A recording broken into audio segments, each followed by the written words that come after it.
She was interesting and stimulating, and we found that we had much in common. She talked of her folks in Batavia and how much she missed them those past few months. I listened intently, but again did not reciprocate in talking about myself or my home life. I drove her to a small apartment near the library and asked her if I might see her again tomorrow. She agreed, and when I left, I was elated at the prospect of seeing her again and just talking to somebody. I went to sleep that night with new hope and joy in the fact that I finally found someone I could talk with and perfectly at ease with in her company. It reminded me of my first meeting with Anne and Jean or Renee. Before I went to sleep that night, I suddenly realized I took a close look at Phyllis, for I could not recall the color of her hair or even her general features. It did not bother me where I would take Phyllis, a movie, a snack, or just drive around. She was always agreeable and wanted to pay her share, which I refused. All that summer, I was in a state of well-being. I felt good. It almost reminded me of my former Army days. What made it more enjoyable was the fact that the conditions at home became more terrible, and they did not have the usual effect on me. One night we sat in the movies watching an old war movie, my arm around her, holding her hand, and our knees touching. I realized how much I missed of this, and I promised myself that I would not revert to my old self of isolation and regression.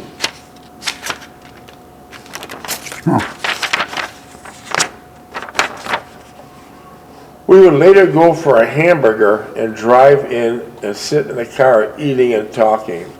She was enthusiastic about her schoolwork and could not wait until she graduated and got a real job. I envied her as she talked much.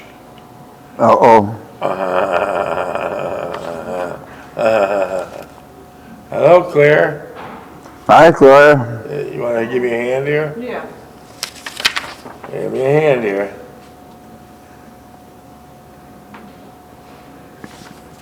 Hello, hello, hello. You got great ears. Hi, Claire. Hi, Claire. Have a seat. We got a chair for you right over here. Come on in, Claire, to the studio. There's the cook still here. Chef. We got this chair reserved for you. Yeah. I see my name on it. Here you go. Here you go. Dad, I got candy. Ooh, geez, good thing And it's there's unlocked. candy right there for you, too. All right, all right. There you go. Which chair do you want? Either one is fine. Either one, whatever you're the most comfortable in. You're looking very nice in the blue. Blue and dark Very blue. nice in the blue. Yeah. That's dark blue. That's navy blue, huh? None of it's navy. Navy's darker than this. Huh? Navy blue is darker than this. It Yeah. looks very nice. Darker? Yeah, it's much closer to the shirt. No. Oh. It looks very nice. No. Well, Claire, he's out of the military. He's in Niagara Falls, New York. He's working, and he's in the library, and he meets some lady. So we're talking about that right now. Phyllis. So that's where we're at. We would go later for a hamburger and drive in and out and sit in the car. She was enthusiastic about her schoolwork and could not wait until she graduated and got a real job. She would ask about my future plans and intimidated that I could not possibly decide to stay where I was. I agreed with her, but afforded no real plan or even a suggestion of one. She seemed a bit perplexed at my hesitation and stated quite candidly that it would be foolish to stay where I was. Without realizing what I was doing, I reached over and kissed her. She put her arms around me and held me tightly. I knew we were compatible. Now if I could just get out, now if I could just get you out of this damn place, she said. She wanted him to move out of that town. There wasn't much of a future. Well, she's going to Batavia. Yeah. I looked at her bewildered. I was there and she went into a long, detailed discussion about my future and my obligation. I had to myself to realize my potential, and I'll never forgive myself if I did not. I was moved by her concern in regarding my welfare, something I had not experienced too much since leaving the service. I agreed with everything she said and what she did not say, for I knew that she was astute enough to read between the lines and form her own objective conclusions. We sat there for some time, mostly talking, but occasionally I'd reach over and kiss her and hold her. She then would start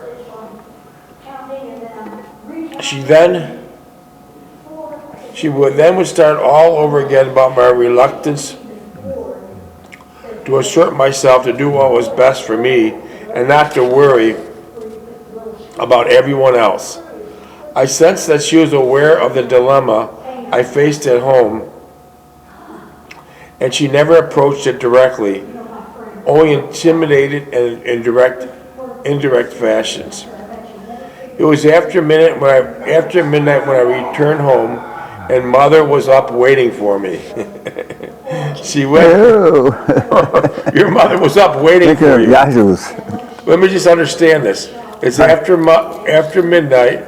Your mother's up waiting for you, but your brothers come and go. And your anytime they come home. Yeah. And your mother Never said anything. So your mother doesn't say nothing. Okay, let's see what happens here. It was after midnight when I returned home, and Mother was up waiting for me.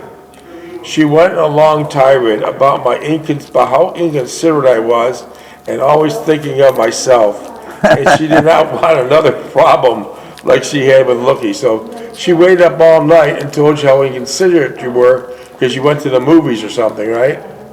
Yeah. Wow. Oh boy.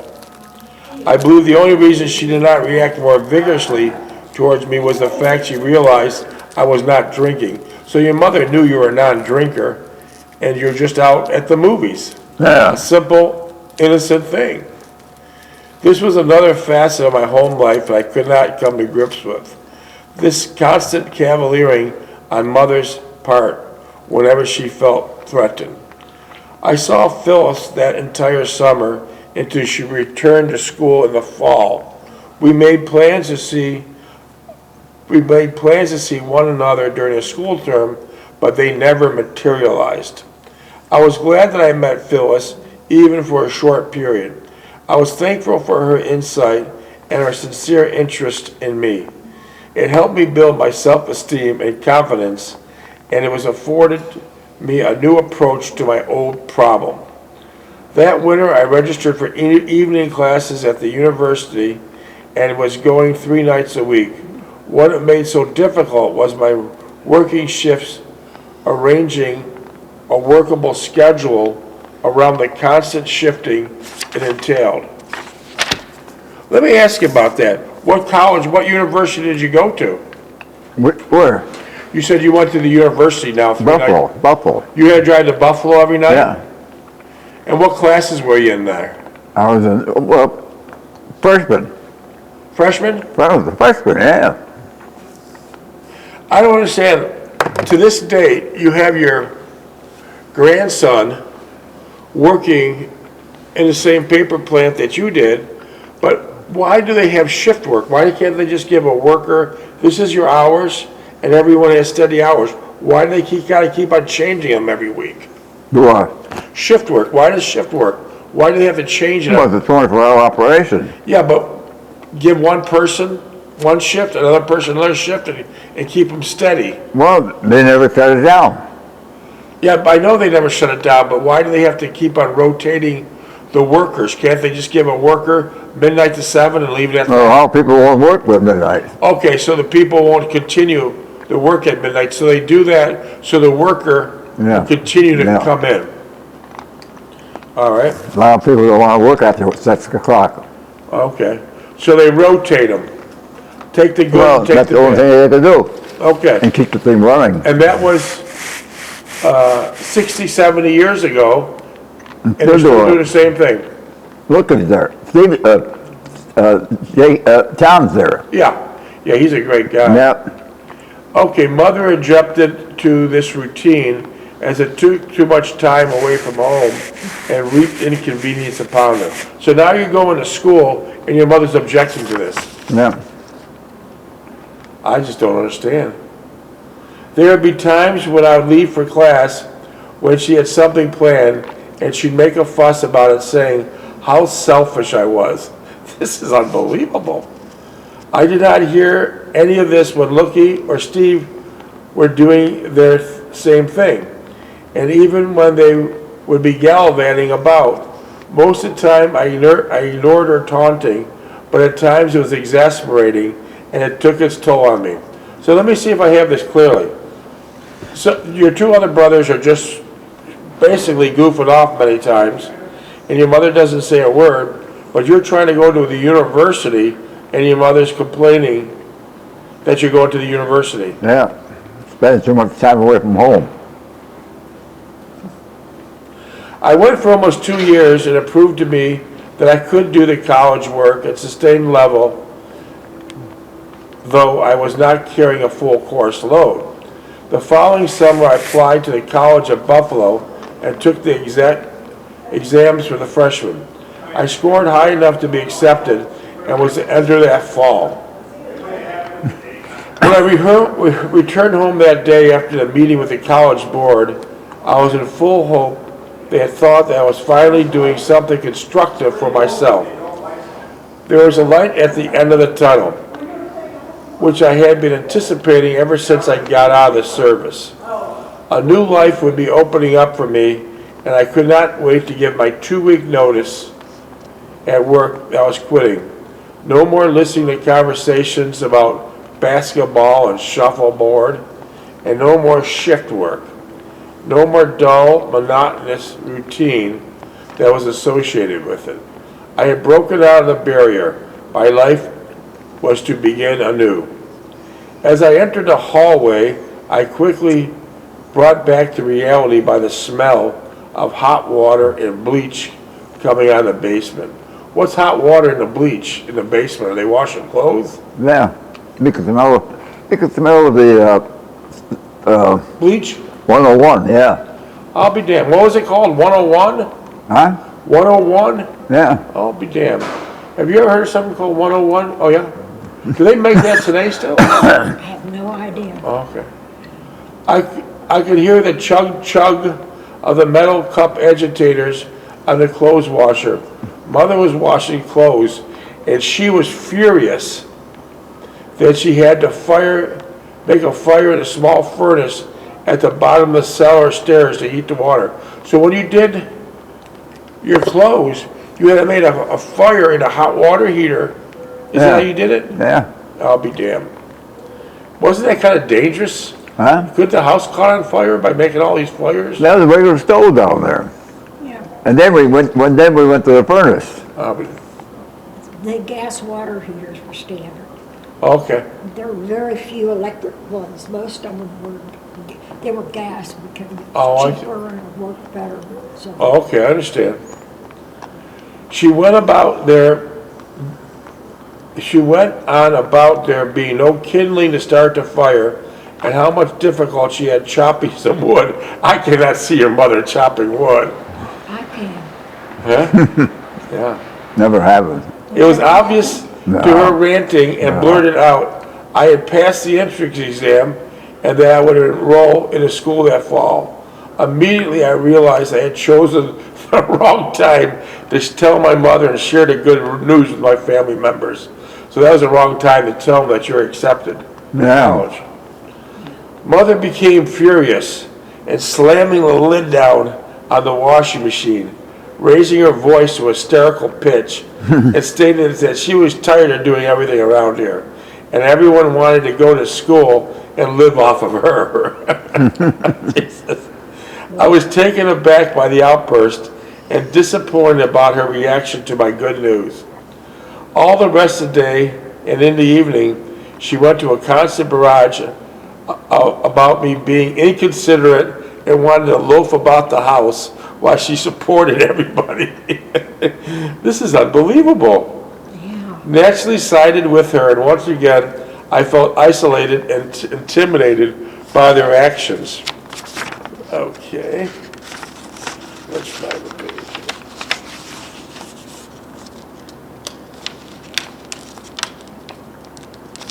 I want me to see if I can get it. No, I got it. It's okay. Thank you, though. I got it right here. It's just got an old book here. There we go. But thank you, anyways. Both of them would give me a silent treatment, not talking to me directly. They would talk to one another, using me as a third person, i.e., ask your brother if he's going to pick me up for work tomorrow, or will he be too busy? Oh my God. All this because you got accepted to college. I don't believe this. This would go on for days and no let up on their part. Didn't you tell me when your father was alive that your mother would give your father the silent treatment for weeks on end? Do I? Did you tell me when your father was alive that your mother would give him the silent treatment on weeks on end? Yeah. So now it's you. Now she's giving you the Yeah. silent treatment. Well, my father passed away, yeah. Yeah. And you said your father was an easy, outgoing guy. Your father liked people. This would go on for days with no let up on her part.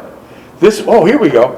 This was the same type of treatment my late father received with me, siding with my mother on all issues.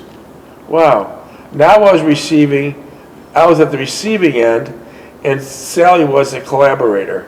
So this was the same type of treatment my father received with me siding on my mother. So when your mother, back then, when your father was alive, your mother would give him the silent treatment for weeks, Yeah. and you would take your mother's side. Yeah. And now you're the one that's getting the silent treatment, and your sister's taking the mother's side. I'm getting to work. Yeah, I'm getting to work. Yeah. Who the hell would think that it would change like that? All this because you're accepted to college. I don't believe it. The tactic frustrated me to no end. I had no way of counteracting it. Lucky would never get in discussions, but he would just sneer whenever the subject was brought up. What do you mean by sneer? What would he do? Make an ugly face or something? Looky? When you brought the subject up to Looky. He'd be out drinking and come home But and you show said up he would and everything sneer. else. Huh? You said he would sneer. Yeah. Is that what he did like that? Yeah. Is that exactly how he did? What are you talking about? You're nuts. So he didn't want to know nothing about it. Huh? He didn't want to get involved. No, I didn't want to get involved. And actually was acting like it was a burden to him. Well, he was going to commercial school. What school? He learned how to type. Okay. And he got a job out of it. Yeah. Where'd he get a job? He got a job in Gilman Fold, the factory down there, made paper. But he didn't work in the factory, he worked in the office. What did he do in the office? He was typing reports up. No kidding. And he got that job because he learned how to type. I'll be. Well, at least he made a nice career out of it later. Yeah. He was yeah. a good reporter. Well, he wasn't the type to do any heavy work of that. He was socially an office guy. And if you'd fast forward for like 25 years later, he has his own home, and you're both like probably. Yeah, he got a nice 40s. brick home, red brick home. And you would go there. South. Wouldn't you go there and work on it because he wasn't handy, right? Wouldn't Yeah. you go to his house and work on it? Yeah. He lived in a nice neighborhood. Yeah, and then you would go work on it because he wasn't handy. Huh? He wasn't handy, so you would help your brother. Yeah, I helped So you him, guys yeah. kind of patched up. Yeah. You guys kind of patched it up. Well, Stevie was the same way. He was a mechanical engineer, couldn't do anything. You couldn't do a thing. So didn't you fly to his house in California and help him there? Looky? Uncle Steve, didn't you fly to his house? In California? Yeah, and help him there? I help him? In California? I mean, do work there? Yeah. I went back 4 or 5 times, used my duffel bag from the Army with my still cereal, and I put my tools in, put it on a plane and go there. Was your serial number the same as your social back then? Huh? Was your serial number that you wrote on your duffel bag, was that the same as your social security number? Yeah, it was 101-169907, yeah. Wow. So let me remember this. You had a big duffel bag. You would get, what'd you take, like a big magic marker and wrote it across your duffel bag? That was my army, that was in the army. The army put that number on my bag. Okay, and then And when I got exempt, when I got discharged, they gave me all that stuff back. and then you'd put all your tools in it, and you'd give it to the worker at the airport, and everyone could see your social security They dumped number. it down in the holy cellar. And then when you got to California, they gave you Stevie your... picked me up and we went to work. Did you do a lot of work there at that house? Oh, yeah. Like, what did you do? I did an irrigation system. I put a lot of electrical stuff in, put doorbells in. What kind of house was it? It was a Montgomery Ward's house. You mean it was like a When you prefab? walked out, the floor bag jumped. You mean the floors were weak? Yeah. Hold on for 1 second. Hello?